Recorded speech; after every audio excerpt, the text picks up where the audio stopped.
In our Bible reading in Luke chapter 22, I want you to focus on verse number 54. The Bible says that Peter was following at a distance. After Jesus had been arrested, they led him away and brought him to the house of the high priest, but Peter was following at a distance. It can be easy sometimes in our lives, if not careful, to begin to follow Jesus at a distance. This was not something that just happened immediately for Peter. We know the events leading up to this, the warnings that Jesus had given Peter, the confidence that Peter had, and yet now all the things that Jesus said would happen are beginning to happen. And we see that slowly and surely Peter is now following Jesus at a distance.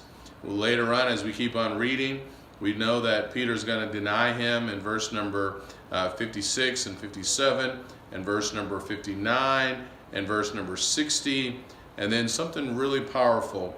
After he denied Jesus, the Bible says in verse 61, the Lord turned and looked at Peter.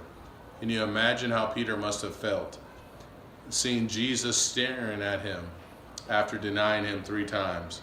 And Peter remembered the word of the Lord, how he had told them, before a rooster crows today, you will deny me 3 times. For us in our walk with Christ, let's make sure that we don't follow him at a distance. Let's hold on to his word, remember his word, heed his warnings, and stay true to him. Peter went out and he wept bitterly. But the good news is that even though Peter had a bad night, good things were still able to come for him. Even though we may have a bad night or week or month or year or even a decade, we can always return to Christ. That's what Peter did.